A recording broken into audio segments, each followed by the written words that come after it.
ठीक है, तो ज़्यादा ही वाइट हो गया।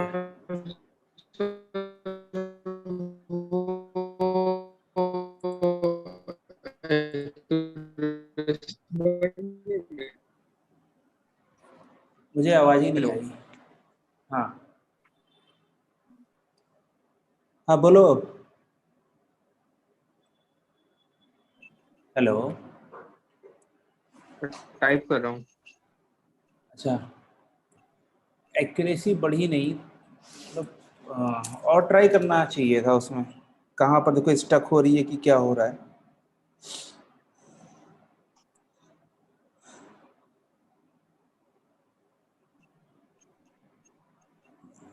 बड़ी क्या मतलब वो ट्रेनिंग टाइम 85 नहीं आ तो रही थी कहीं तो स्टक हो गया ना, 80। लोकल मिनिमम पर आ गया होगा। हाँ लोकल हाँ, वही मिनिमम कह पर रहा हूँ, आ गया लेकिन होगा। वैलिडेशन बराबर आ रहा है अब, उसके अच्छा, आसपास आ रहा है। ड्रॉप आउट के बाद से। हाँ हाँ, ड्रॉप आउट के बाद से हम्म। मतलब वो अब मतलब बराबर आ रहा है। हाँ सर, ये उसमें तो है और कि ट्राई। आसपास आ रहा है, हम्म। लेकिन वही 1 लाख स्टेप किया तो उसके बाद भी नहीं नहीं, देखो 50 अगर 60 लोकल में। मिनिमम में फंस गया हाँ तो हाँ, स्टेप्स काम नहीं करेंगे। तो क्योंकि उसके अगर लिए एक क्या बार करना मिनिमम से पड़ेगा? मिल गया तो उसके लिए वही मैं लर्निंग रेट की डिफरेंट वैल्यूज चेंज करके देखो। तो सर चेंज किया था मैं, मतलब 10⁻⁻1 से 10⁻⁴ 5 तक गया था, फिर डीके भी चेंज और किया वो चेंज किए थे डिके। था। हाँ सर, डीके भी चेंज किया था। ऐसे में कैसे करें? और फंसना तो नहीं चाहिए कि, क्योंकि इतनी बड़ी प्रॉब्लम है नहीं, प्रॉब्लम काफी इजी। अच्छा, लेयर कितनी यूज कर रहे हो, 2 की 3? लेयर 2 ही यूज किया। एक और ऐड करके देखना, और बाकी देखना पड़ेगा मतलब क्या वैल्यूज यूज कर रहे हो उसके हिसाब से पहले आउटपुट देखकर। ओके। 60 वाट तक ठीक है, नॉर्मल में 60 आती है, मतलब उसमें उसमें अगर ड्रॉप आउट लगाओगे तो एक्यूरेसी गिरती है, कोई वो इशू नहीं है। ठीक है, लेकिन चेंज करके बढ़ना चाहिए। चलो फिर आज रिग्रेशन देखते हैं। हाँ सर, 60 तक तो आ रही है, 64। हाँ, 50-60 तक बाय डिफॉल्ट आ जाएगी उसकी। हाँ तो 60 से ऊपर भी जाएगी क्या? 60 की हाँ, मैक्सिमम 60 मतलब जाएगी। कुछ चेंजेस करने पड़ेंगे, फिर उसके बाद आएगी। जैसे तुम्हारी आ रही होगी 0.60 है, तो फाइनल देखने का कितनी आएगी। सर पहले मेरे पास 30 जो तक आ है रही, 30 40 आए थे, तो थोड़ा चेंजेस किया तो 60 तक गई थी। मेरे पास जो है वो 75% है। और जो मैंने थोड़ा ट्राई किया था, अ, तो लेयर साइज चेंज करके देखो एक बार ना। हमारे पास तुमने शायद 64 बाय डिफॉल्ट यूज करी होंगी, राइट? ये हाँ लेयर 64 बाय डिफॉल्ट होगा। हाँ, तो लेयर साइज चेंज करके देखो, उसे 128, 256 और 512 तक देखो। ठीक है, तो उससे और बढ़ेगा, उससे और बढ़ना चाहिए। एमएल में जैसे इवैल्यूएशन मैट्रिक्स होती है हमारे पास, मतलब चेक करने के लिए परफॉर्मेंस, तो इसमें न्यूरल नेटवर्क में क्या होता है sir, concept okay sir. Performance check करने के लिए? इवैल्यूएशन मैट्रिक्स क्या मतलब? मतलब जैसे लीनियर रिग्रेशन वगैरह करते हैं तो हमारे पास R2 स्कोर होता है चेक करने के लिए हमारा परफॉर्मेंस कितना है, अभी हम लोगों ने विद सिर्फ सॉफ्टवेयर। क्लासिफिकेशन पढ़ा है, तो हमारे पास सिर्फ और सिर्फ अभी एक्यूरेसी ही है। और उसी एक्यूरेसी के ऊपर हम लोग वो भी कर सकते हैं, कंफ्यूजन मैट्रिक्स बना सकते हैं। बट अभी हम लोग सिर्फ मतलब एकदम अपना न्यूरल नेटवर्क बना रहे थे, अभी हम लोग न्यूरल के डेटा सेट पे आए नहीं है। तो वही जो मैट्रिक्स वहां पर है वही मैट्रिक्स यहाँ पर भी है, कोई डिफरेंस नहीं है दोनों में। ओके ओके, ठीक है ठीक। ठीक है, सेम वही चीज चलती है। ठीक है, तो अक्षत तुम अपना लेयर का साइज बढ़ा के देखो। ठीक। चलो, आज हम लोग करते हैं रिग्रेशन।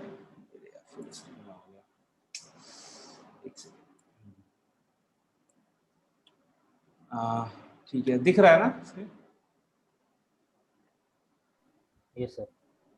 ठीक है, तो अभी तक हम लोगों ने जो चीज़ सीखी है वो हम लोगों ने क्या सीखा, हम लोगों ने देखा कि न्यूरल नेटवर्क में हमारे पास कुछ पैरामीटर्स होते हैं जैसे कि वेट्स एंड बायसेस, और कुछ हमारे पास हाइपर पैरामीटर्स भी होते हैं जैसे लर्निंग रेट डीके, फिर एडम, और इन सब में बीटा 1 बीटा 2 मोमेंटम और एडम ग्रेड में, ठीक है। और उसका बेस करेक्शन, बायस करेक्शन और वेट बायस करेक्शन सबका लेकर, ठीक है। हम लोगों ने अभी तक सिर्फ और सिर्फ क्लासिफिकेशन प्रॉब्लम देखी है, हमने कोई और प्रॉब्लम नहीं देखी है। हम लोगों ने अभी तक क्लासिफिकेशन प्रॉब्लम ही देखी है जिसमें हमें ये आइडेंटिफाई करना था कि डॉग है कि कैट है कि ह्यूमन है कि हॉर्स है।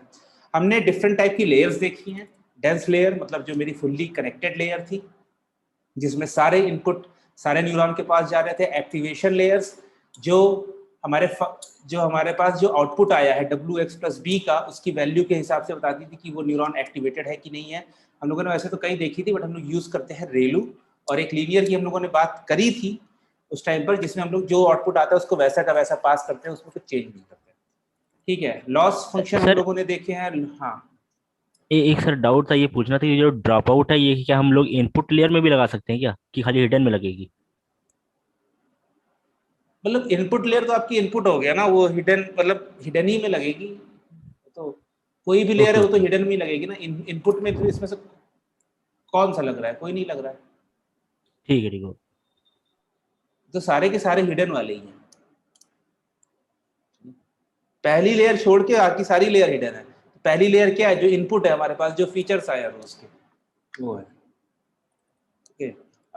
लॉस हम लोगों ने देखे 2-3 टाइप के, जैसे कि कैटेगरिकल क्रॉस एंट्रोपी लॉस देखा हमने, और उसके ऊपर हमने फिर देखा कि क्लासिफिकेशन के लिए लॉस में कुछ चेंज करना पड़ता है। ड्रॉप आउट लेयर हमने देखी जो रैंडमली कुछ न्यूरॉन्स को शट डाउन कर देती है, उनकी वैल्यू 0 कर देती है। हमने देखा कि फाइनल लेयर में हमें कुछ मॉडिफिकेशन करने पड़े जो हमारे क्लासिफिकेशन के टास्क को सेट करने के लिए, क्योंकि हम लोगों ने देखा था कि हमारी प्रॉब्लम आ रही थी कि जो फाइनल लेयर में फाइनल लेयर के न्यूरॉन्स के आउटपुट थे वो कुछ भी हो सकते थे, उनकी कोई रेंज नहीं थी, -∞ से +∞ तक जा सकते थे, ठीक है। और हम लोग क्योंकि वहां पर क्लासिफिकेशन कर रहे थे तो वहां पर हम लोग को प्रोबेबिलिटी चाहिए थी कि हाँ ठीक है भाई कि कैट होने की ये प्रोबेबिलिटी है, डॉग होने की ये प्रोबेबिलिटी है, ह्यूमन होने की ये प्रोबेबिलिटी है। तो इस चीज को हम लोगों ने वहां पर सॉफ्टमैक्स लेयर लगाई थी कि वो जो मेरे पास नंबर्स हैं उनको एक प्रोबेबिलिटी डिस्ट्रीब्यूशन में कन्वर्ट कर दे, ठीक है। फिर हम लोगों ने कैटेगोरिकल क्रॉस एंट्रोपी लॉस देखा था, और कुछ हम लोगों ने अभी तक ऑप्टिमाइजर्स देखे हैं सब, बाकी सब ठीक है। हम लोग मोस्टली एडम ही यूज कर रहे हैं, ठीक है। अब रिग्रेशन प्रॉब्लम क्या है, तो भाई क्लासिफिकेशन क्या थी, वो थी यस और नो प्रॉब्लम,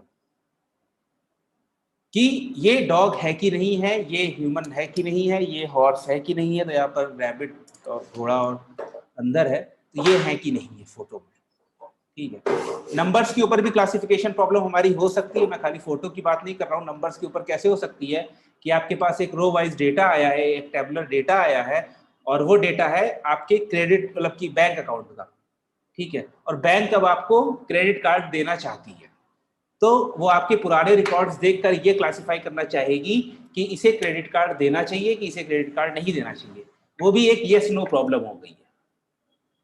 तो टेबुलर डेटा का भी क्लासिफिकेशन प्रॉब्लम होता है। ऐसा नहीं है कि सिर्फ हम लोग इमेज में ही क्लासिफिकेशन होते हैं, टेबुलर में भी क्लासिफिकेशन होता है।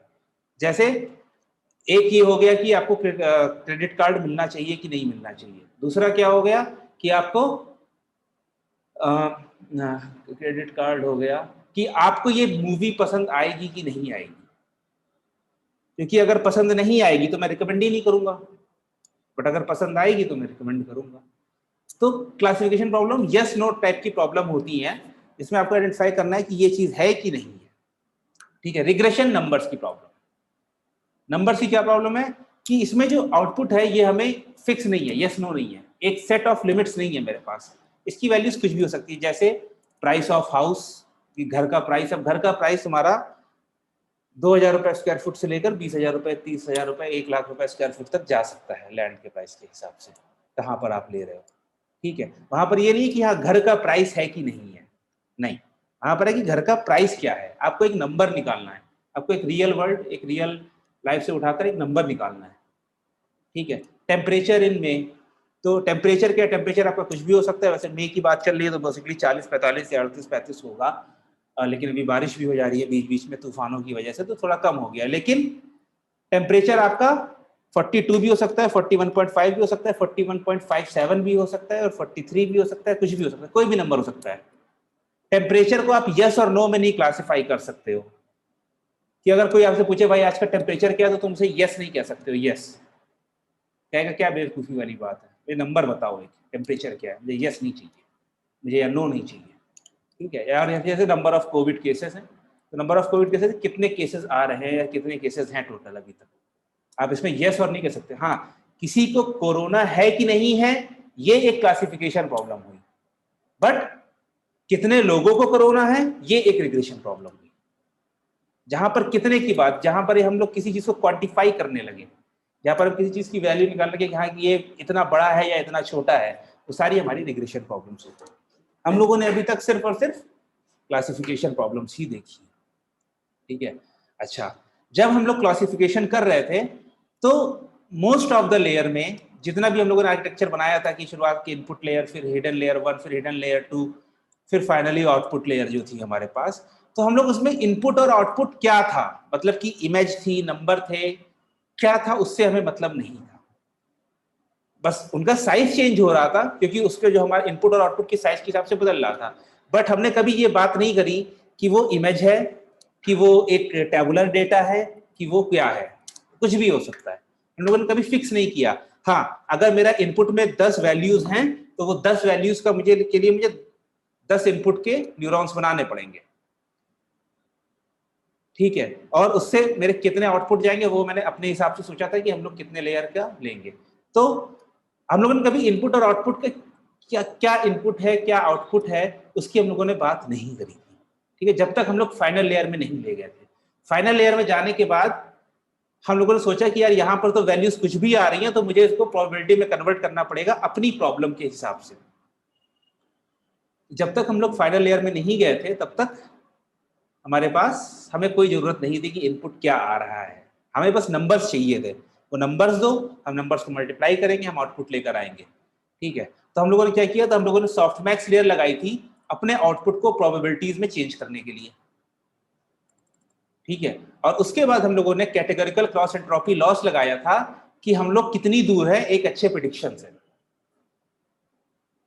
क्योंकि अगर हम लोग सिर्फ और सिर्फ एक्यूरेसी देखते, तो ये बात हम लोगों ने उस टाइम भी करी थी, अगर हम लोग सिर्फ और सिर्फ एक्यूरेसी करते तो जैसे 0.3 है किसी का, 0.5 है, 0. चलेगा ये नहीं।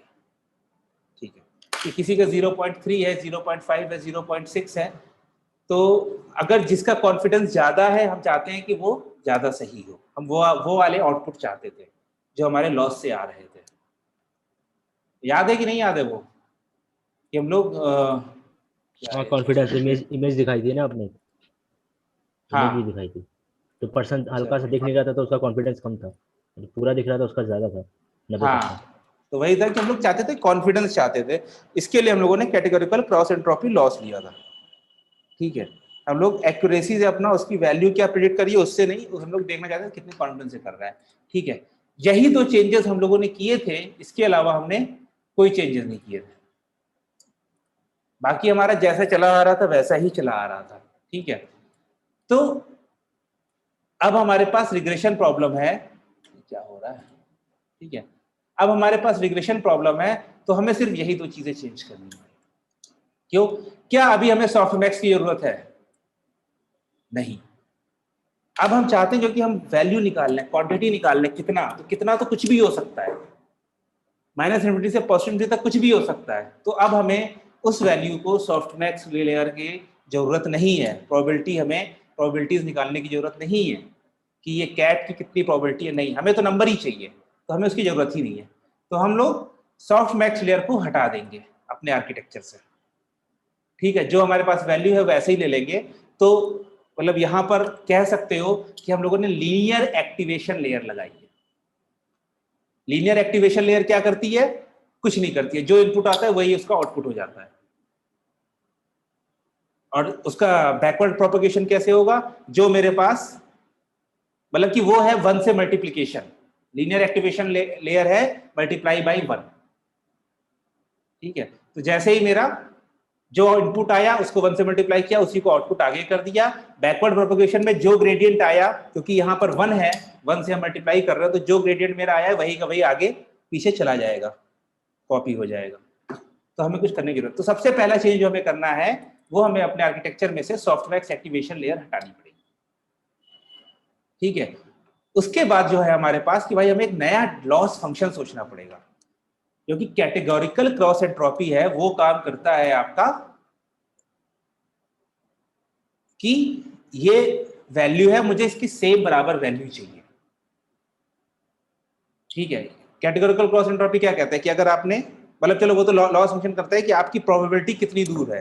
कैटेगोरिकल क्रॉस एंट्रोपी क्या करता है, वो चेक करता है कि आपकी प्रिडिक्टेड प्रोबेबिलिटी अगर 0.2 है और यहाँ पर एक्चुअल प्रोबेबिलिटी 1 होनी चाहिए, तो वो इनके बीच का डिफरेंस निकालता है कि हाँ ठीक है, प्रोबेबिलिटी 0.2 थी, 1 थी, तो आप काफी दूर हो, इससे वो लॉस निकालता है। बट हमें अब यहाँ पर वो चीज नहीं चाहिए क्योंकि हमारे आउटपुट अब चेंज हो गए हैं। ठीक है, तो हम लोग चलो लॉस फंक्शन के लिए इंट्यूशन देखते हैं। तो जो दो कॉमन लॉस फंक्शन यूज होते हैं रिग्रेशन की प्रॉब्लम्स में, एक होता है मीन स्क्वायर्ड एरर और एक होता है मीन एब्सोल्यूट एरर।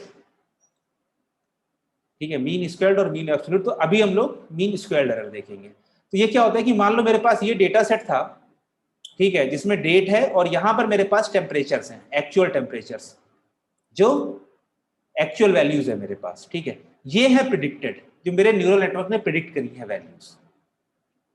तो ये टेम्परेचर डिग्री सेंटीग्रेड में एक्चुअल 41 था, प्रिडिक्टेड 38 है, एक्चुअल 40 था, 42 है, 33 था, 39 है, 36 था, 30 है, 42 का 42। ठीक है, तो अब हमें इसमें लॉस निकालना है कि ये कितनी दूर है। तो हम सिंपल क्या कर सकते हैं, हम एक्चुअल माइनस प्रिडिक्टेड का डिफरेंस ले सकते हैं। यहाँ पर मेरे पास 3 आया, यहाँ पर -2 आया, 40 - 42, फिर 33 - 29 4 आया, 36 और 30 का 6 आया, और यहाँ पर एकदम सेम आया 0। ठीक है, अब ये मेरे पास आ गया कि हम लोग कितना कितना दूर गए हैं। ठीक है, फिर हम इसका स्क्वायर कर लेते हैं अपनी एरर का। तो ये 3 का 9 हो गया, 2 का 4 हो गया, 4 का 16 हो गया, 6 का 36 हो गया, 0 का 0 हो गया, और इन सब का मीन निकाल लेते हैं। इसका मीन निकाल के आया मेरे पास 30। ठीक है, तो ये मेरा लॉस हो गया एक सैम्पल, मतलब कि एक बैच का कह लो आप। क्या कि आप जितनी भी एरर आई है उसको स्क्वायर करो और उनका मीन निकाल लो। ठीक है, तो वो आपके पास आ जाएगा, जो भी आपके पास मीन स्क्वायर्ड एरर है, तो ये लॉस फंक्शन हो जाएगा। ठीक है, अब इसमें एक चीजें हैं कि हम लोगों ने स्क्वायर क्यों किया। स्क्वायर हमने ये किया कि अगर हम स्क्वायर ना करते, मान लो कि अगर हम स्क्वायर ना करते, हम लोग खाली एरर के ऊपर खेलते और इसका सम करते, इसका मीन लेते, तो ये क्या आता, 3 और -2 1 और 4 1 5 और 6 11, तो 11 डिवाइडेड बाई 5, तो मेरे पास वैल्यू आती अराउंड 2। ठीक है, 2 पॉइंट समथिंग मेरे पास वैल्यू आती, इस टाइम पेन चलना चाहिए था। ठीक है, 2 पॉइंट समथिंग मेरे पास कुछ वैल्यू आती। अच्छा, तो क्या हो रहा है, अगर मान लो कि यहाँ पर मेरे पास -6 होता तो क्या वैल्यू आती, 3 4 7 और इधर -6 और मतलब कि -6 और -2 8, तो -1 डिवाइडेड बाई 5, तो मेरे पास निगेटिव में वैल्यू आती। ठीक है, तो अगर हम सिर्फ पॉजिटिव और निगेटिव वैल्यूज को ऐड कर देंगे, तो मेरे पास जो एरर है वो कैंसिल आउट हो जाएगी, हम उस इंफॉर्मेशन को खो देंगे। इसलिए हम स्क्वायर करते हैं कि जो भी एरर आई है उसकी पॉजिटिव वैल्यू ही हम लें। तो मीन स्क्वायर्ड एरर में हम लोग सारी एरर का स्क्वायर करते हैं, और जो मीन एब्सोल्यूट एरर है फंक्शन, जो loss function mean absolute error होता है, स्क्वायर की एब्सोल्यूट होता है, उससे हम सिर्फ इनकी एब्सोल्यूट वैल्यूज ले लेते हैं। बस यही डिफरेंस रहता है दोनों में। अच्छा, अंडर एस्टिमेट ओवर एस्टिमेट क्या है कि एरर पॉजिटिव है, otherwise loss will cancel out. तो इसीलिए हमारे पास जो वैल्यूज आती है, अच्छा इसमें हमें इससे ये नहीं पता चलता है कि हम लोग अंडर एस्टिमेट कर रहे हैं कि ओवर एस्टिमेट कर रहे हैं, क्योंकि कई बार ऐसा होता है कि आपने जैसे मान लीजिए टेम्परेचर प्रेडिक्ट करने वाला मॉडल बनाया, तो आप देख रहे हो कि आपकी वैल्यूज हमेशा एक्चुअल से लेस आ रही है, हमेशा एक्चुअल से लेस आ रही हैं, और कभी आपने दूसरा मॉडल बनाया तो उसमें जो आपकी वैल्यूज है वो हमेशा एक्चुअल से ज्यादा आ रही है।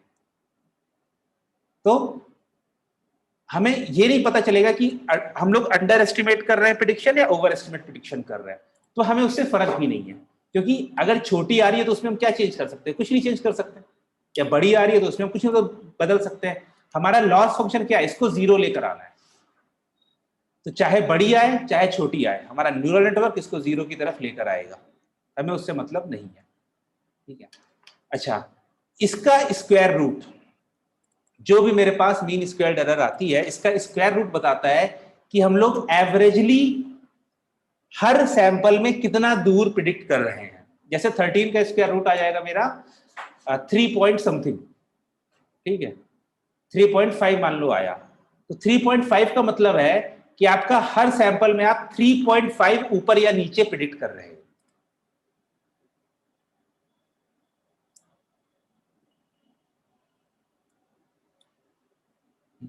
3.5 आप ऊपर या नीचे प्रिडिक्ट कर रहे हो। इसका अगर आप इसका स्क्वायर रूट लोगे तो हम लोग को, जैसे अगर आपकी मीन स्क्वायर एरर बहुत ज्यादा आ रही है तो उसका मतलब है कि आप एवरेजली आप हर सैंपल में बहुत ज्यादा गलत प्रिडिक्ट कर रहे हो, या फिर कम आ रही है तो आप एवरेजली हर सैंपल में सही प्रिडिक्ट कर रहे हो, ठीक है।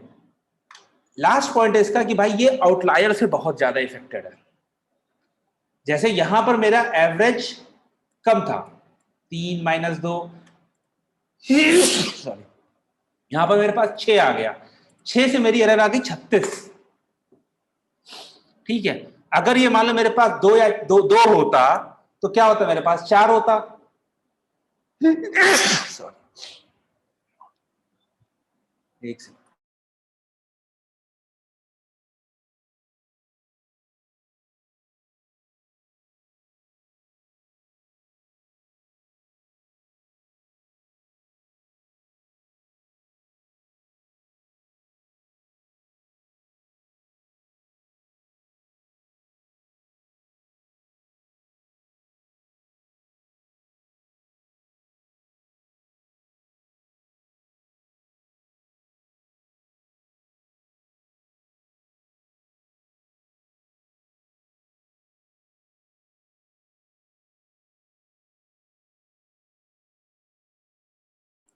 हेलो, हाँ, तो मैं कह रहा था कि अगर यहाँ पर छोटी वैल्यू होती तो मेरा लॉस अपने आप कम हो जाता। अच्छा, यहाँ पर मान लो मेरे पास 100 रोज होती, सब में एरर मेरी 2 या 3 आ रही है, बट एक रो में मेरी एरर 100 आ जाती, तो 100 का स्क्वायर कितना हो जाता, 10,000। तो उसकी वजह से मेरा लॉस जो है वो काफी ज्यादा बढ़ जाता। तो अगर इसमें किसी एक रो में भी आपका लॉस या आपका प्रिडिक्शन बहुत ज्यादा खराब है तो उसकी वजह से आपका लॉस बहुत ज्यादा बढ़ जाएगा। इसका एग्जांपल देता हूं मैं कि कैगल में एक कंपटीशन हुआ था, तो उसमें उन्होंने मीन स्क्वायर्ड एरर रखा था मैट्रिक, कि जिसका मीन स्क्वायर्ड एरर मिनिमम होगा उसका मतलब कि उसका जीतेगा कोड, जो भी मशीन लर्निंग का था कोड जीतेगा। तो उसमें एक बंदे ने क्या किया कि जिस जिस सैंपल्स पर उसका एरर बहुत ज्यादा आ रहा था उसमें वो उसको प्रिडिक्ट ही नहीं कर रहा था, उससे उसके प्रिडिक्शन में वो बस एक जो भी मेरे पास आउटपुट की, जैसे हम लोग यहाँ पर टेम्परेचर ले रहे हैं, ठीक है, टेम्परेचर प्रिडिक्ट कर रहे हैं, तो उसने क्या किया कि मान लो कि किसी रो में उसका एरर बहुत ज्यादा आया, तो इसने जो भी इसका एवरेज टेम्परेचर था वो उठाकर लिख दिया वहां पर, उसने एक्चुअल वैल्यू नहीं प्रिडिक्ट करी, उसने जो एवरेज वैल्यू थी वो लाके प्रिडिक्ट कर दी, और इससे उसका जीत गया। उसने क्या किया, उसने लॉस नहीं कम किया, उसने जहां पर प्रिडिक्शन करना था वहां पर प्रिडिक्शन किया ही नहीं। आउटलायर्स मतलब एक्सेप्शन वाला वैल्यू। आउटलायर्स मतलब कि जो वैल्यू, जैसे यहाँ पर 41, 33 चल रहा है, अचानक से टेम्परेचर आ जाए 75, या फिर हाँ वही एक्सेप्शन वैल्यू ना। हाँ, एक्सेप्शन वैल्यू मतलब वही है कि एक रेंज के बाहर वैल्यू आ जाए मेरे पास। Okay okay. आउटलायर किसी भी रीजन की वजह से हो सकता है कि भाई उस दिन आग लग गई हो दुनिया में, या फिर जिस बंदे ने एंट्री करी हो उसकी एंट्री उंगलियों में गलत टाइप हो गया हो, वो कुछ भी हो सकता है, लेकिन हाँ आउटलायर के केस में वो प्रिडिक्ट ही नहीं कर रहा सर था। आपने जैसे बताया कैगल वाला है जो, तो अगर मेरे पास लाख डेटा सेट है तो हर एक एक सैंपल का फिर वो लॉस निकाला होगा उसने। नहीं नहीं नहीं, हर एक सैंपल का लॉस नहीं निकाला होगा। जैसे उसने प्रिडिक्ट किया, ठीक है, मान लो मेरे पास टेम्परेचर ही है, ठीक है, अभी मेरे पास मैं प्रिडिक्शन कर रहा हूं, मैं ट्रेडिंग नहीं करा रहा हूं, ठीक है, तो मैंने प्रिडिक्ट किया कि जैसे इनपुट था मेरे पास 3 जनवरी, तो उस दिन मेरे पास 75 आया आउटपुट। मेरे मॉडल लगा कि तुम्हारा आउटपुट 75 है। तो क्योंकि मेरे पास अभी तक जितने प्रिडिक्शंस आए हैं उनसे ये एक्चुअल वैल्यू से बहुत दूर है। जो मेरा प्रिडिक्शन है वो एक्चुअल वैल्यूज जो मेरे पास डेटा सेट में थी उनसे बहुत दूर है। तो मैंने कहा कि ये कुछ गलत प्रिडिक्ट कर रहा है, तो मैं इस 75 की जगह जो भी मेरे पास वैल्यूज थी उन सबका एवरेज लेकर मैं यहाँ डाल दूँ। तो वो सर अगर प्रिडिक्ट तो अगर आप हर रो पे करोगे ना, चाहे आपके पास 1 लाख हो चाहे 10 लाख हो, उससे क्या फर्क पड़ता है। इस तरीके से करेंगे अगर हम, तो हमारा कोई नया अनसीन डेटा पे तो फिर वो तब गलत दिखा सकता है ना। नहीं तो वो मोस्ट ऑफ द टाइम सही काम कर रहा था। कुछ केसेस में उसका लॉस बहुत ज्यादा आ रहा, मतलब कि जब ट्रेनिंग करा रहा था तो कुछ केसेस में उसकी जो मीन स्क्वायर्ड एरर आ रही थी वो काफी ज्यादा आ रही थी। तो इसने इसका सोल्यूशन क्या निकाला कि जिसमें बहुत ज्यादा आ रही है वहां पर हटा दो। तो ये अपना बायस लेकर आ रहा है। वो सही बात है कि अनसीन डेटा पे हो सकता है कि वो चीज आए, लेकिन वो एक्सेप्शनल वाले पर्टिकुलर रोज थी, केसेस थे, तो इसलिए वहां पर वो जीता। अच्छा, उसने रो ही हटा दी वो वाली। रो नहीं हटाई, रो नहीं हटाई, उसने प्रिडिक्ट किया, लेकिन प्रिडिक्शन में जो उसके मॉडल का आउटपुट था उसकी जगह उसने एवरेज प्रिडिक्ट किया। जो उसके मॉडल का अच्छा प्रिडिक्शन था वो उसने हटा दिया, उसने उसकी जगह जो एक्चुअल वैल्यूज थी उनका एवरेज ले लिया। अच्छा। तो सर ये आउटलायर है तो इसकी भी कोई लाइब्रेरी होती है इसको हटाने के लिए? अगर डेटा सेट में अगर लाख डेटा सेट है, हमको दिख ही नहीं रहा, पता नहीं चल पाएगा ढूंढने से, नहीं तो तो उसके लिए आउटलायर। वो होता है, फॉर्मूला होता है हमारे पास आई क्यू आर इंटू, इसमें होगा क्या, देखिए अच्छा, जरा इंटर क्वार्टाइल एक रेंज। हाँ, वो आपका आउटलायर हटा सकता है। आई क्यू आर का फॉर्मूला होता है कि 1.5 इंटू आई हाँ, क्यू आर से ऊपर नीचे अगर कोई वैल्यूज है तो वो वो आपका बॉक्स आउटलायर है। बॉक्स बॉक्स प्लॉट दिखाता है। हाँ, अच्छा, नहीं जैसे मिलियन डेटा है तो ऊपर हमें दिखाता है जो ब्लैक ब्लैक डॉट्स में, तो वो कैसे पता चलेगा कि हमको इस रेंज से ऊपर मेरी वैल्यूज इसको हटाना है? अरे तो वो जो मिलियन डेटा है वो आई क्यू आर के ऊपर है कि नीचे है। ठीक है, ठीक ये फॉर्मूला है तुम्हारे पास, आई क्यू आर इंटू 1.5। ठीक है, अगर कोई वैल्यू इससे छोटी है, मतलब निगेटिव,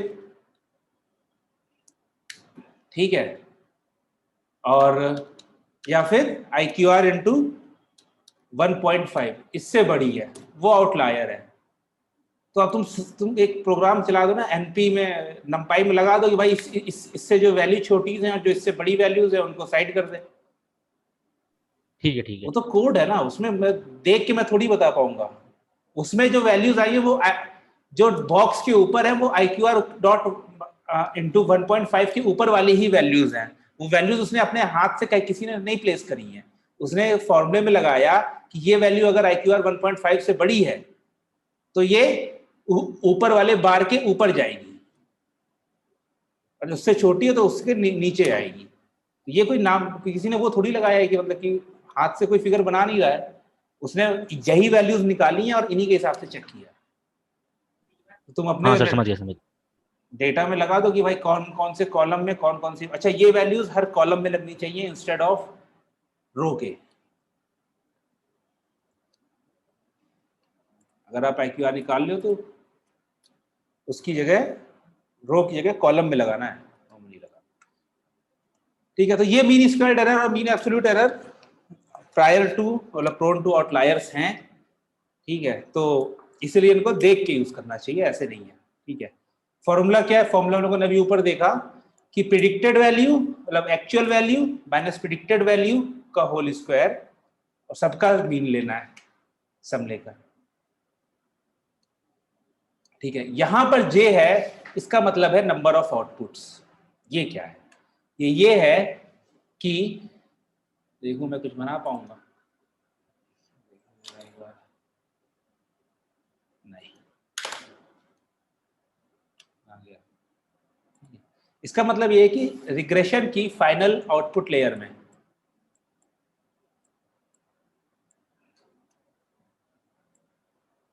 ठीक है, मान लो मेरे पास 3 न्यूरॉन आउटपुट आए, यहां से कुछ भी आ रहा है, ठीक है, सब डेंस लेयर है, डेंस लेयर है, आ रहा है, ठीक है। तो मेरे पास 3 आउटपुट आए, 3 मेरे पास आउटपुट लेयर में 3 न्यूरॉन्स है। ठीक है, तो 3 आउटपुट है तो मैं इन तीनों का एवरेज ले रहा हूं। ये जो मैं जे है, जे का मतलब मेरा नंबर ऑफ आउटपुट्स, कि मेरे आउटपुट लेयर में जितने न्यूरॉन्स हैं उनसे मैं डिवाइड कर रहा हूं, जो भी वैल्यू आ रही है। ये एक सैंपल का है। मान लो मेरे पास यहाँ पर वैल्यूज आई 3, 6 और 9, ठीक है, और एक्चुअल वैल्यूज थी मेरे पास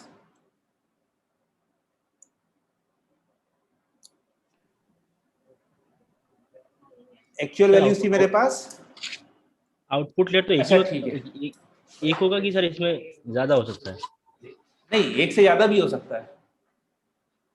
क्यों एक से ज्यादा हो सकता है? कि मान लो कि हम लोगों को एक न्यूरल नेटवर्क बनाना है जो ये बताए कि ये जो आपके पास इमेज है, ठीक है, इसमें आपका जो डॉग है वो इस लोकेशन पर है, ठीक है, पूरी इमेज इतनी बड़ी है पर डॉग आपका इस लोकेशन पर है। तो आपको ये बताना है कि ये लोकेशन क्या है। तो ये मेरे पास क्या, यहां पर मुझे क्या करना पड़ेगा? प्रिडिक्ट। यहां पर मुझे प्रिडिक्ट करना पड़ेगा कि इसका, इस बॉक्स का टॉप लेफ्ट वो कौन सा है, मतलब कि टॉप, डायमेंशन डायमेंशन नहीं, कोऑर्डिनेट। अच्छा, हाँ हाँ, ठीक है। सेंटर का और टॉप लेफ्ट का कोई भी कोऑर्डिनेट। चार हाँ, चार कोऑर्डिनेट होंगे ना? हाँ, तो 4 कोऑर्डिनेट की जरूरत पड़ेगी। तो क्या हो सकता है? हो सकता है कि टॉप लेफ्ट का एक्स और वाई और इसकी लेंथ और ब्रेथ, या फिर सेंटर और टॉप लेफ्ट का टॉप लेफ्ट। टॉप। हाँ, तो यहां पर अगर मान लो कि मुझे 4 वैल्यूज करनी है, क्या कि टॉप लेफ्ट का एक्स वाई और लेंथ और ब्रेथ, तो मुझे यहां पर कितने हो जाएंगे? 4 हो जाएंगे ना। कि जो शुरुआत के 2 है वो तुम्हें टॉप लेफ्ट के कॉर्नर बताएंगे, और ये वाला लेंथ बताएगा, ये वाला ब्रेथ बताएगा। सब पैरेलल काम करेंगे दोनों तीनों, चारों, हाँ, चारों पैरेलल काम। पैरेलल ही ये तो काम करेंगे ना। आउटपुट, हाँ, आउटपुट की लेयर है ना, तो सारा डेटा एक साथ आ रहा है, सारा डेटा एक साथ यहीं से वापस जाएगा हाँ, ग्रेडियंट में। ओके तो ओके। ये जो जे है, इसको ये मत लेना कि ये नंबर ऑफ सैंपल्स हैं, कितने इनपुट आए, नहीं, ये जे है कि आपके पास नंबर ऑफ आउटपुट्स कितने हैं। इसीलिए मैंने इसे अलग से लिखा है कि हम हर वैल्यू को स्क्वायर करके, ये मतलब एक तरह से वो है कि एक तरह से नॉर्मलाइज कर रहे हो आप। ठीक है, इसको मैं क्लियर कैसे करूंगा? सर नंबर ऑफ आउटपुट्स मतलब पहले नेटवर्क से जो जितना इनपुट था उसका साइज प्लस सेकंड वाले का प्लस थर्ड वाले का प्लस फोर्थ वाले का, ऐसा? नहीं नहीं नहीं नहीं, फाइनल लेयर का, ये अच्छा। फाइनल लेयर है मेरे पास, ये फाइनल लेयर है मेरे पास, ठीक हाँ, है। तो फाइनल लेयर में फाइनल लेयर जितने में 4 आउटपुट है मेरे पास। सबसे मेरे पास कितने आउटपुट है यहाँ पर? 4 है ना, हाँ, तो जे 4 होगा। तो जे 4 होगा। सर अगर लेकिन आपके उसका पास एक फॉर्मूला है तो कुछ तो और नहीं पता। किसका? थोड़ा सा ऊपर कर इसका फॉर्मूला जो पहले, नहीं फॉर्मूला नहीं था, एक्सप्लेनेशन में था। हाँ, ये तो इसमें तो डिवाइड बाय यहां पर मैंने नंबर ये जो ऑफ। मीन लिया है 5, ये है हाँ, 5 इन रोज का। अभी हम लोग ये नहीं कर रहे हैं। अगर तुम यहाँ पर फॉर्मूला देखोगे तो ये एल ऑफ आई है, ये एक इनपुट का ये लॉस है। अच्छा अच्छा। ये एक इनपुट का लॉस है कि मान लो कि तुमने एक इमेज दी है और तुम्हें उसमें 4 चीजें चाहिए, लेफ्ट, राइट और लेंथ और ब्रेथ, ठीक है, ये एक इनपुट का लॉस है। उसके बाद फाइनल जो मेरे पास है कि जब मेरे पास सारे इनपुट आ जाएंगे, ठीक है, उनसे जब मैं सबका कैलकुलेट कर लूंगा, उसके बाद मैं इसको डिवाइड करूंगा एन से। एन क्या है मेरे पास? फिर यहां पर है number of inputs, rows, number of rows, number of samples. तो ये सारे ऐड होंगे और फिर ये डिवाइड होगा एन से। यहां पर जे जो है वो डिफरेंट है। जे यहां पर कितने आउटपुट है तुम्हारे पास रिग्रेशन की प्रॉब्लम में। ओके। यहां पर मेरे पास एक ही आउटपुट था, राइट, ये एक्चुअल था, ये प्रिडिक्टेड था। क्योंकि मैं टेम्परेचर प्रिडिक्ट कर रहा हूं तो मेरे पास एक ही आउटपुट रहेगा, तो वहां पर मेरे पास एक ही आउटपुट था, तो वहां पर मुझे डिवाइड बाय जे करने की जरूरत नहीं थी। यहां पर मेरे पास हो सकता है कि 4 आउटपुट हो सकता है कि ज़्यादा भी हो सकते हैं, हाँ ज़्यादा भी हो सकते हैं, किसी किसी केस में, पता नहीं किस केस में ढूंढना पड़ेगा, लेकिन ज़्यादा भी हो सकते हैं, तो मैं उनसे जे से डिवाइड करूँगा। तो ये समझ में आया, इसको मैं बस क्लियर कैसे करूँ। Yes sir. इरेजर है नहीं,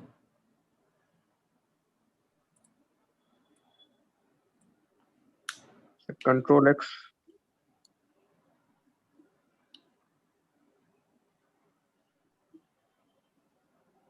जैसे कंट्रोल जेड, सॉरी। चलो ठीक है, उसमें पड़ा हुआ ना मेरे पास, अगली स्लाइड तो आई। ठीक है, अच्छा ये हो गया इसका स्क्वायर निकालने का फॉर्मूला, और ये हो गया इसका डेरिवेटिव। इसका डेरिवेटिव क्या होगा, -2/j एक्चुअल माइनस प्रिडिक्टेड, क्योंकि वन बाई जे तो कांस्टेंट हो गया ना, 2 से ये आ जाएगा और इसका जो आएगा वो यही आ जाएगा, तो -2/j एक्चुअल माइनस प्रिडिक्टेड। यहाँ पर फिर से j है मेरे पास, नंबर ऑफ आउटपुट्स है। ठीक है, तो ये था। चलो मीटिंग एंड करते हैं, फिर कोड देख लेते हैं इसका, और फिर एक्यूरेसी की बात करते हैं। ठीक है? फिर से ज्वाइन कर लो, 3 मिनट बचे हैं। ओके, तो ये है कोड उसका। कोड क्या है मेरे पास कि हम लोगों ने अपनी वही क्लास बना ली है, क्लास मीन स्क्वायर्ड एरर की, और उसमें हमारी पेरेंट क्लास लॉस वहां से आ रही है। ठीक है, फॉरवर्ड पास देखो क्या है, np.mean, ब्लैक तो नहीं चलेगा, नहीं आएगा, नहीं ठीक है, z z z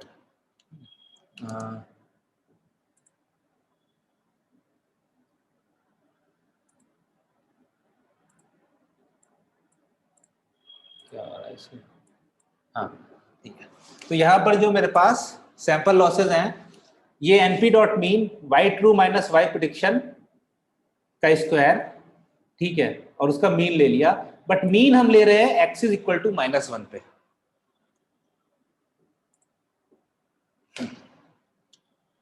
x is equal to -1 पर हम लोग ले रहे हैं उसका मीन। तो इसका मतलब क्या है,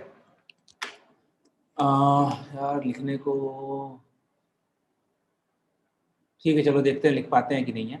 मान लो मेरे पास एक्चुअल वैल्यूज थी, वही हम लोग एग्जांपल ले रहे हैं अपना,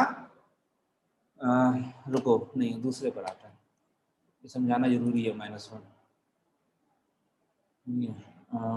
वन नोट कहाँ गया, नहीं ये तो नोट्स है, ओके हाँ ये आया, share, new share, Microsoft one note.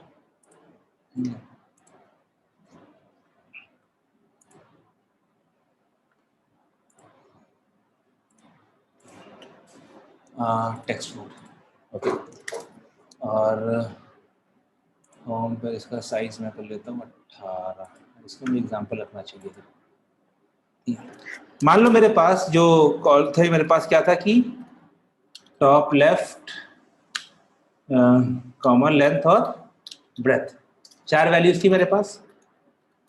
ठीक है, मेरे पास प्रेडिक्टेड वैल्यूज आई हैं 1, ऐसे कर लेते हैं 10, 20, 30, 40।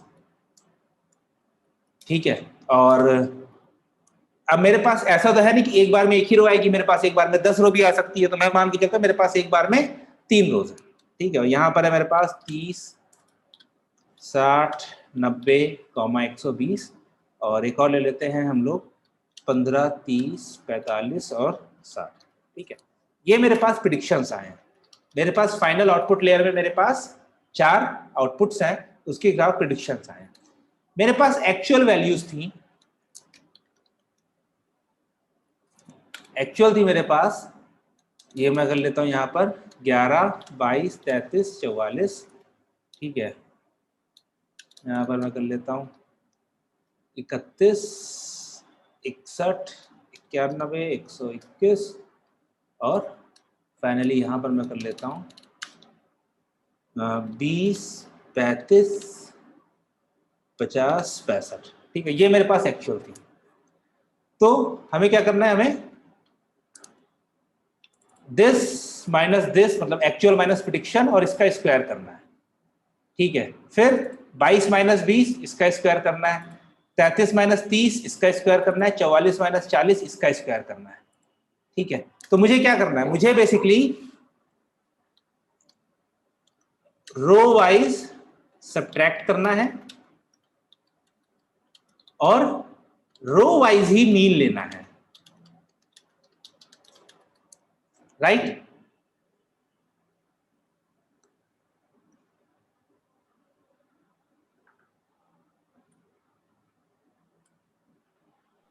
ये ठीक है ना, हमें मतलब कि रो वाइज ही मीन लेना है। तो x इज इक्वल टू -1 क्या करती है, ये असल में आपकी जो लास्ट एक्सिस है, जो लास्ट एक्सिस है पाइथन में -1 का मतलब होता है लास्ट, ठीक है। तो अगर मेरे पास ये एक 2D मैट्रिक्स है जैसे कि अभी दिख रही है, अगर ये मेरे पास 2D मैट्रिक्स है तो हम लोगों ने बताया है कि हमारी जो रो होती है, जो x इज इक्वल टू 0 होती है वो होती है रो वाइज, और जो x इज इक्वल टू 1 होती है वो होती है कॉलम वाइज। लेकिन जब हमें उल्टा ऑपरेशन करना होता है, जब हमें रो वाइज ऐड करना होता है तो हम करते हैं x इज इक्वल टू 1, और जब हमें कॉलम वाइज ऐड करना होता है या कॉलम वाइज पे ऑपरेशन करना पड़ता है तो हम करते हैं x is equal to 0, right. इतना क्लियर है? Yes sir. Yes. भूल गए सब? हाँ, भूलना मत। नहीं। रो वाइज के लिए x इज इक्वल टू 1 और कॉलम वाइज के लिए x इज इक्वल टू 0, ठीक है। तो अगर मैं इसे बनाना चाहूं तो मैं कुछ कर पाऊंगा क्या? ठीक है, तो ये मेरे पास हो जाती है x इज 0, ये मेरे पास हो जाती है x इज 1, ठीक है। ये 2D के केस में है। अगर मेरे पास 3D मैट्रिक्स होती, मतलब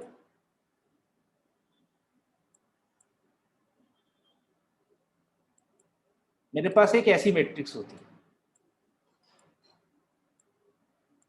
ठीक है, तो इस केस में मेरे पास ये होती एक्सिस 0, ये होती एक्सिस 1, और ये जो वर्टिकल है ये होती मेरे पास एक्सिस 2।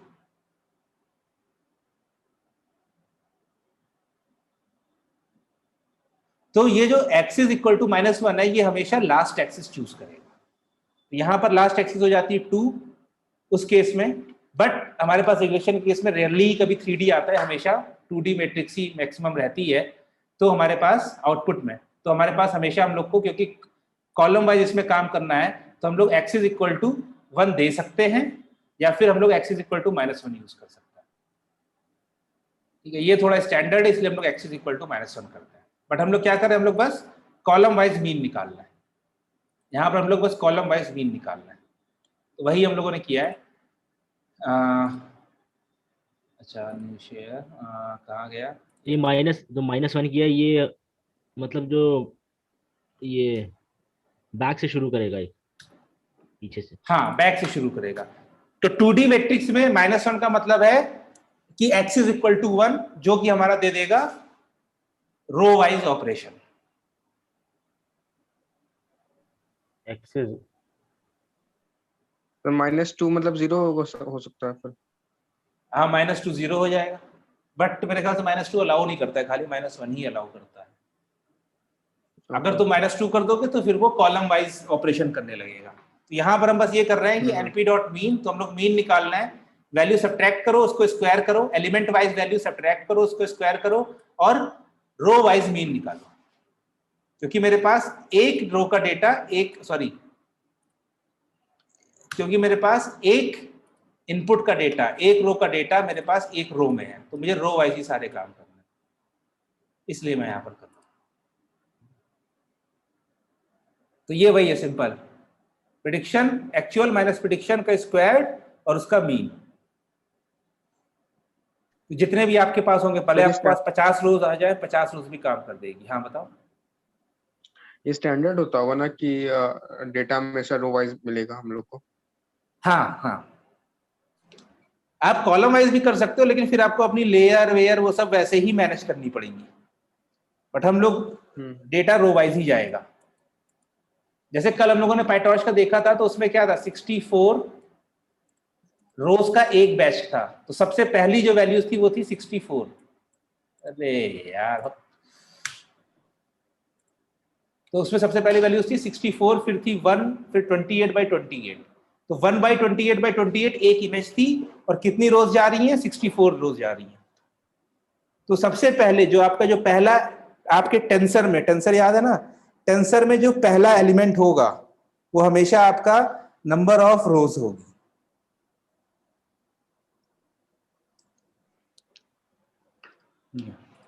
ये देखो बैकवर्ड कुछ नहीं है, ये मैंने निकाला है नंबर ऑफ सैंपल्स, कि कितने मेरे पास, ये मेरे पास आ गया ग्रेडियंट आ गया आगे से। अरे यार ये तो फिल कर दे रहा है भाई, फिल नन करना है, सॉरी नन।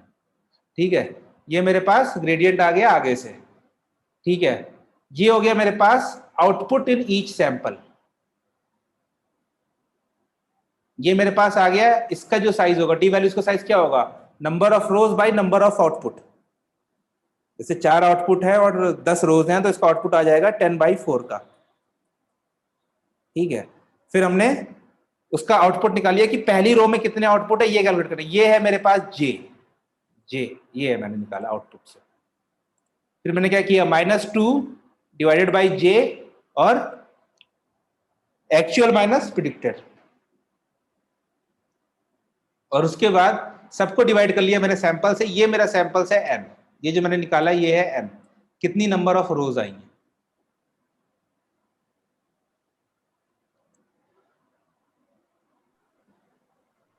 तो -2 के बाद ये डिवीजन को लगा, ये गलत लगा है, गलत लगा है, -2 इंटू होगा, गलत लिखा है यहाँ पर, ये -2 इंटू होगा।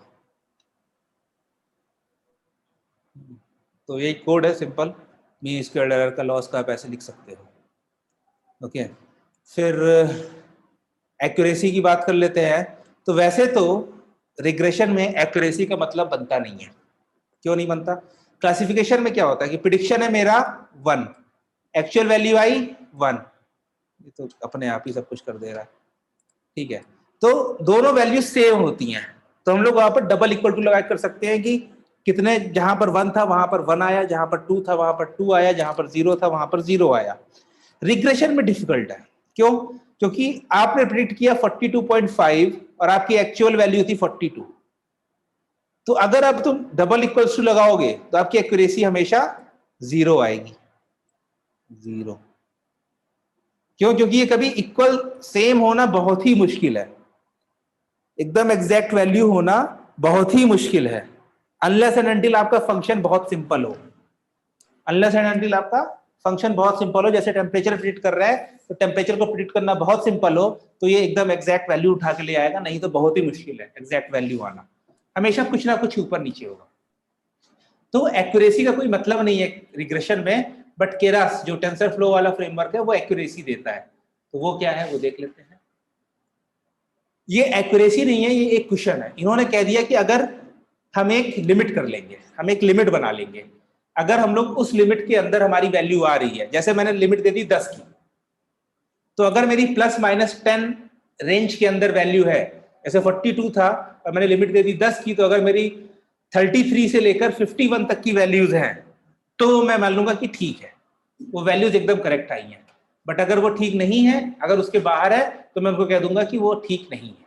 तो ये खाली एक्यूरेसी को टर्म को यूज करने के लिए लोग एक लेकर आए हैं, बट एक्चुअल एक्यूरेसी कुछ होती नहीं है। तो इन्होंने कहा है कि if we can't get actual value, get close enough. तो क्लोज इनफ क्या है? तो क्लोज इनफ लिए क्या करते हैं, एक्चुअल वैल्यूज का स्टैंडर्ड डेविएशन निकालते हैं। जो मेरे पास ट्रेडिंग के टाइम पर एक्चुअल वैल्यूज थी प्रिडिक्ट करने को, उसका हम लोग स्टैंडर्ड डेविएशन निकालते हैं और उसको हम एक नंबर से डिवाइड कर देते हैं। ये जो पूरा है क्या, standard deviation of actual values divided by a number, इसको हम लोग कहते हैं प्रिसीजन। यही मेरी लिमिट है। सर यहाँ पे स्टैंडर्ड डेविएशन जितना कम होगा उतनी एक्यूरेसी अच्छी होगी ना फिर? हाँ, मतलब कि एक्यूरेसी अच्छी क्या होगी, एक्यूरेसी मतलब कि ये कह लो कि तुम्हारा स्टैंडर्ड डेविएशन जितना कम होगा और ये नंबर जितना बड़ा होगा।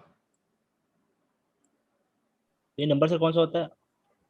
ये नंबर बाय डिफॉल्ट 250 200 मतलब लोग लेते हैं अपने हाथ में, बट ये नंबर होता है कि वो नंबर आप कोई भी ले सकते हैं, हाइपर पैरामीटर टाइप का है, कुछ केसेस में 250 लिया जाता है। ठीक है, अच्छा, तो तो प्रेसिजन ये हम लोग नंबर हम वहाँ पे लोग अलग होता था, मतलब क्या क्लासिक चीज, कंफ्यूजन मैट्रिक्स में हमारे पास प्रेसिजन अलग होता था, यहाँ पे अलग है मतलब। यहाँ पर प्रिसीजन अलग है, ये वाला प्रिसीजन नहीं है, ये वो वाला प्रिसीजन ओके नहीं है जो हम लोगों ने मशीन लर्निंग में देखा है। ये प्रिसीजन खाली इसलिए है, ये प्रिसीजन का मतलब है कि आप कितने सही हो ये निकालने के लिए। वो वाला प्रिसीजन अलग था कि कितने सही में आप कितने सही हो, ओके ओके। ये अलग है। ये सिंपल यहाँ पर खाली इसकी डेफिनेशन है कि स्टैंडर्ड डेविएशन को डिवाइडेड बाय एक नंबर कर दो और वही आपका प्रिसीजन होगा। इसका हम लोग एक्यूरेसी हम निकालते हैं कि कितनी आउटपुट्स मेरे इस प्रिसीजन के अंदर है, तो उसको हम मान लेंगे कि वो एकदम एग्जैक्ट वैल्यू है। फॉर्मूला दिखाता हूं तो ज्यादा समझ में आएगा। प्रिसीजन मैंने निकाला एनपी डॉट स्टैंडर्ड डेविएशन जो एक्चुअल वैल्यूज थी डिवाइड बाय 250। ठीक है, ये मेरे पास प्रेडिक्शंस आ गए हैं जो मेरे पास एक्टिवेशन लेयर के आउटपुट से आए हैं, तो मेरी एक्यूरेसी हो गई absolute value of predictions minus true. ठीक है, ये मेरा डिफरेंस आ गया, ये डिफरेंस आ गया मेरे पास 42.5 और 40 का यार टेक्स्ट। ठीक है, ये मेरे पास डिफरेंस आ गया 42.5 माइनस 40 का। ठीक है, तो ये कितना आ जाएगा मेरे पास 2.5 आ गया। क्या अब ये जो 2.5 है ये प्रिसीजन से लेस है कि नहीं है? अगर लेस है तो मैं कह दूंगा कि ये दोनों मैच कर गए, नहीं तो मैच नहीं किया और उसी से हम लोग एक्यूरेसी निकाल लेंगे। तो एक्यूरेसी का फॉर्मूला इसमें यही है सिंपल। अभी तक हम लोग की एक्यूरेसी होती थी predictions equals to y true और उसका मीन। अब हमारा हो गया predictions minus y true less than precision और उसका मीन। बस इतना अंतर आया है इसमें। ठीक है, इसका भी कोड है, कोड देख ही लेते हैं।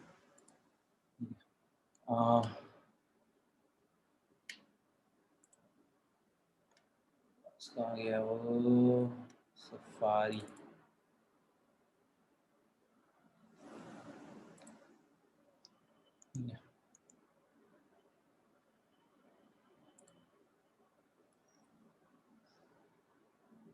ये मेरा उसका कोड रिग्रेशन का, इसको मैं चेंज कर देता हूँ। अपना कंप्यूटर स्लो चल रहा है ना। सर कल का कोड मिला नहीं वो उसमें गिटहब में। गिटहब में मैंने ऐड तो किया था। दिख तो नहीं रहा था मेरे को।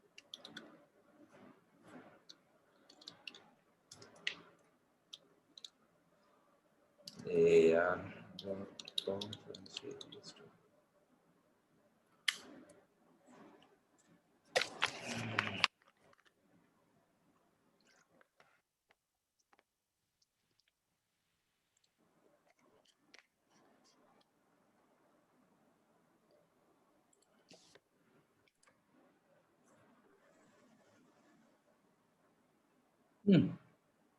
नोटबुक नहीं आई, चलो मैं ऐड कर दूंगा फिर।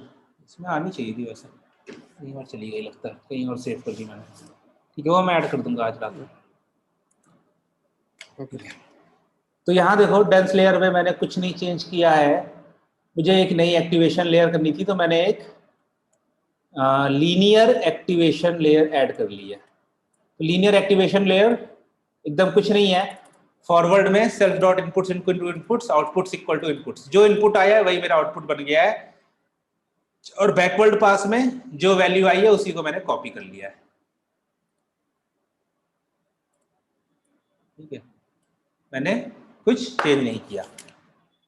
अब इसीलिए बोलो क्योंकि ये कुछ कर नहीं रहा है तो इसको लगाने की भी कोई जरूरत नहीं है, बट खाली ये कंप्लीटनेस के लिए कि लीनियर एक्टिवेशन लेयर क्या होती है इसलिए लिखा हुआ है। ठीक है, आप इसको ना लगाओ कोई दिक्कत नहीं है। फिर हम लोगों ने लॉस हम लोग को देखना था, और ये था मेरा मीन स्क्वायर्ड का लॉस जो हम लोग देख ही चुके हैं। ठीक है, तो वो यहाँ पर एक्चुअल कोड में नहीं है, वो शायद मैंने वहाँ पर कॉपी पेस्ट किया तो शायद स्लैश आ गया कहीं से।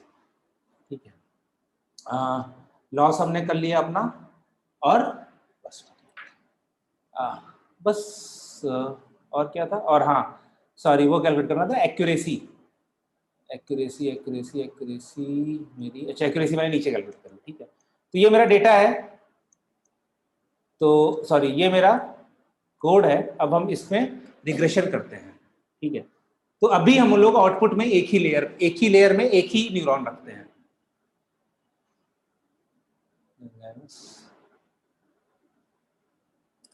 ठीक है, अभी चलो हम लोग एक आर्किटेक्चर बनाते हैं।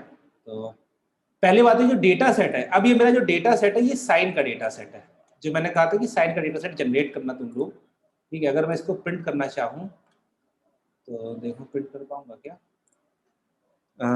इंपोर्ट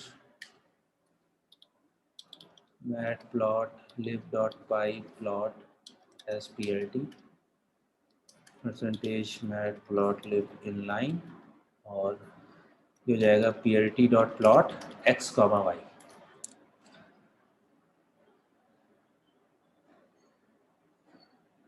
क्लासिफिकेशन में हम लोग स्पाइरल डेटा ले रहे थे, इसमें हम लोगों ने साइन वेव ली है एक, ठीक है। तो ये इसने एक साइन वेव जनरेट करी हुई है, ठीक है। हम लोग इसका शेप भी प्रिंट कर सकते हैं, प्रिंट x डॉट शेप। तो मेरे पास कितनी रोज हैं ये बता देगा, मेरे पास 1000 रोज है, ठीक है। तो 1000 x की वैल्यूज है और उसके करस्पॉन्डिंग 1000 y की वैल्यूज है, ये साइन का कर्व है, ठीक है। तो चलो अपना ही करते हैं। पहले हमने बनाया इनपुट मेरे पास एक ही है, तो एक न्यूरॉन और 64 न्यूरॉन्स के साथ मैंने मेरा पहला आया, ठीक है। उस डेंस लेयर आई, उसके ऊपर मैंने रेलू एक्टिवेशन लगाया, ठीक है। दूसरी लेयर उठाई, अब उसमें 64 इनपुट थे और एक आउटपुट था। तो यहाँ पर मेरे पास जो आउटपुट लेयर है उसमें सिर्फ और सिर्फ एक आउटपुट है, ठीक है। इसमें मैंने यहाँ पर एक्टिवेशन लीनियर लगाया कि जो इनपुट आ रहा है उसी को आउटपुट कर दो। सिग्मॉइड मैंने नहीं लगाया है, हम लोगों ने कहा था कि सिग्मॉइड हम लोग हटा देंगे। लॉस फंक्शन हमने लिया अपना मीन स्क्वायर्ड एरर और एडम ऑप्टिमाइजर, ठीक है। फिर और ये हम लोगों ने एक्यूरेसी निकाल ली, एक्यूरेसी का जो प्रिसीजन था वो हमने निकाल लिया standard deviation of y divided by 250, ठीक है। अब हम लोग 10,000 बार चलेंगे। फॉरवर्ड डेंस 1 से फॉरवर्ड गया, एक्टिवेशन में फॉरवर्ड किया, डेंस 2 को फॉरवर्ड किया, एक्टिवेशन 2 को फॉरवर्ड किया। उसके बाद हमने लॉस कैलकुलेट किया अपने एक्टिवेशन 2 के आउटपुट पर जो एक्चुअल y वैल्यूज थी, रेगुलराइजेशन लॉस कैलकुलेट किया और फाइनल लॉस हो गया डेटा लॉस प्लस ये। फिर प्रेडिक्शंस हमने निकाले क्योंकि मेरे पास 2 लेयर है, तो एक्टिवेशन 2 के आउटपुट से, और एक्यूरेसी हमने वही code np.mean absolute value of predictions minus actual value जो कि लेस देन हो प्रिसीजन की एक्यूरेसी। और यहाँ पर मैं सारी वैल्यूज प्रिंट कर रहा हूँ, epoch, accuracy, loss, data loss, regular loss, regularization loss और लर्निंग रेट, ठीक है। फिर बाद में मैंने यहाँ पर सिंपल अपना बैकवर्ड करा दिया जो हम लोग अभी तक कराते आए हैं। सिर्फ क्या चेंज है, सिर्फ एक्टिवेशन लेयर चेंज है, उसमें लीनियर चेंज है और लॉस चेंज है मेरा, बाकी सब कुछ सेम है, ठीक है। आखिरी में फिर मैंने यहाँ पर एक टेस्ट डेटा सेट के लिए फिर से लिया है, साइन डेटा सेट जनरेट किया है और उसमें मैंने फॉरवर्ड करा के अपने प्रेडिक्शंस निकाले हैं और मैंने दोनों को प्लॉट किया है, अपने एक्चुअल डेटा को और अपने प्रेडिक्शंस पे जो आए। अब चलो इसको चलाते हैं।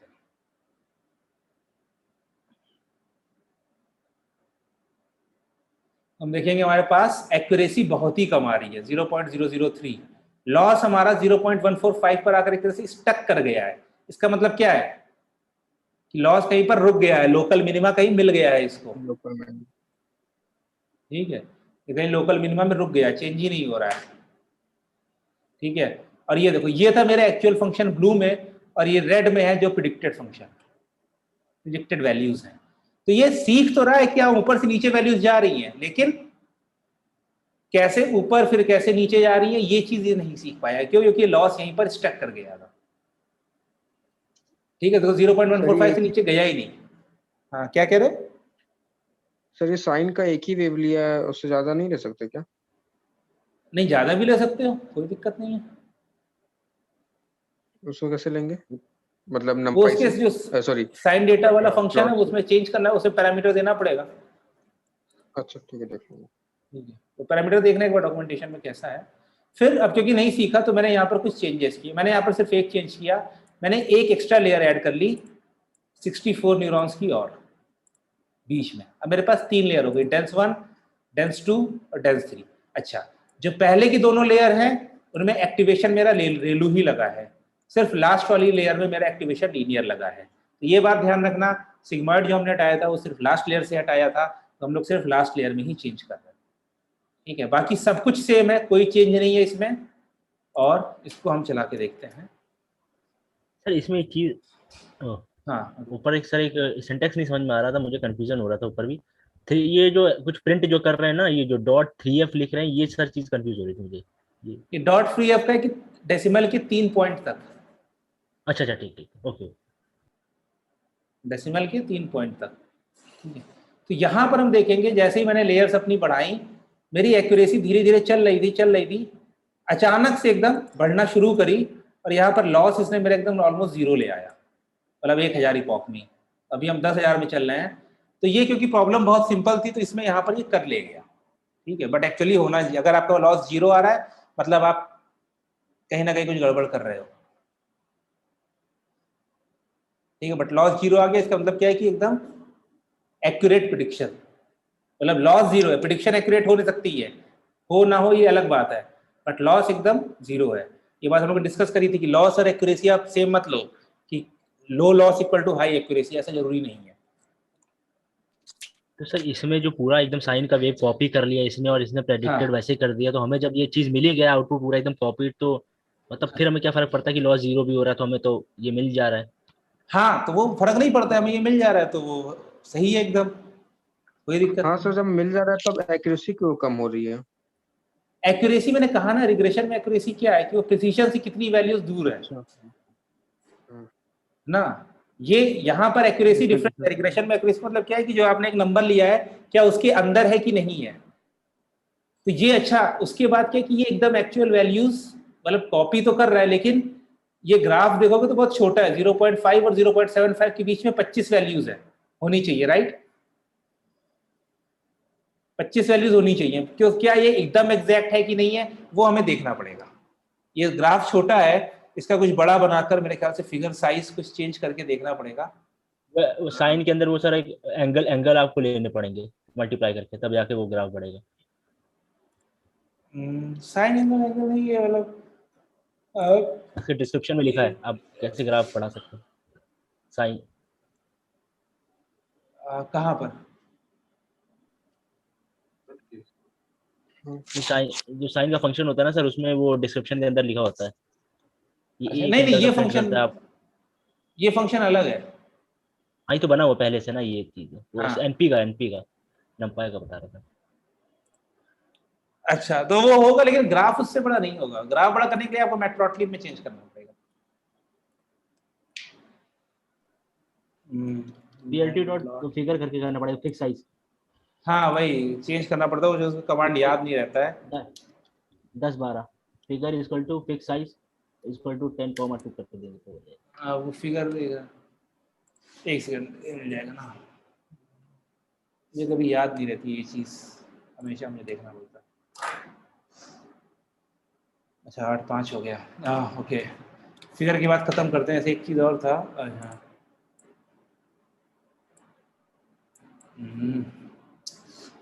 अरे यार, ये नीचे सर ये अरे हाँ कॉपी कर रहा हूँ, इतना अच्छा कंप्यूटर है मेरा।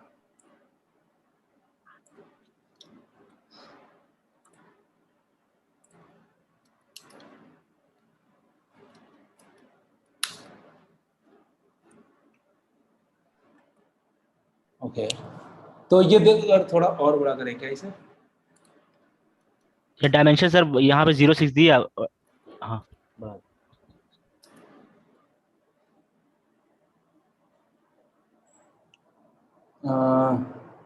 ये तो C इक्वल्स टू B करते हैं और C इक्वल्स टू R।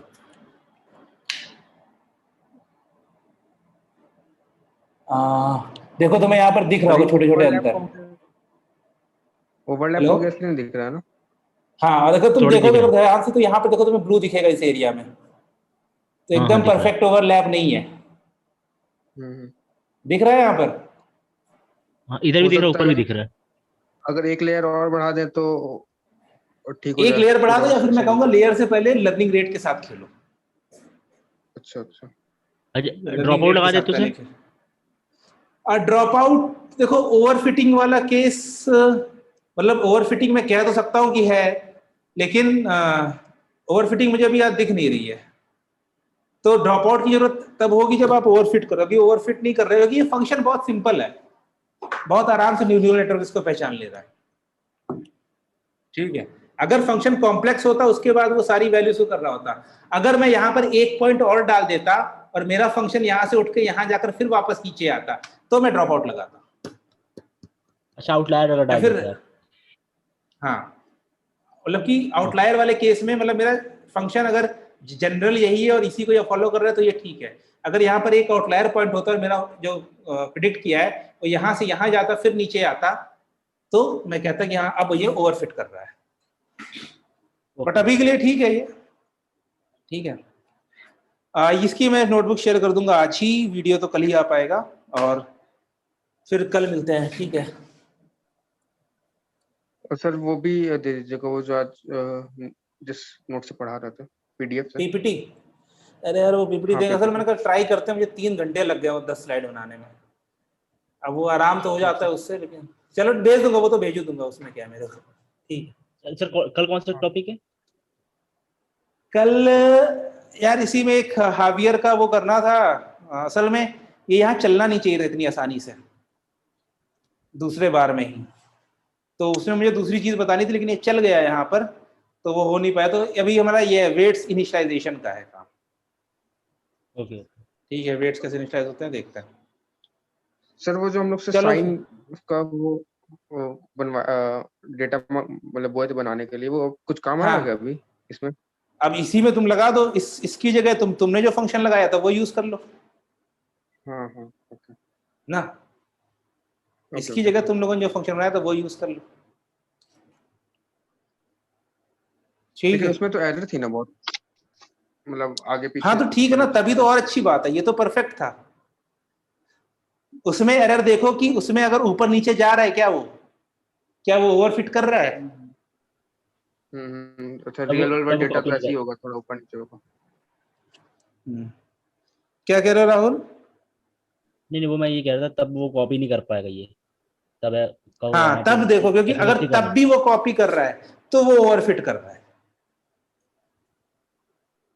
क्योंकि उसमें हम लोगों ने एरर अपनी तरफ से ऐड करी थी, नॉइजी डेटा बनाया था,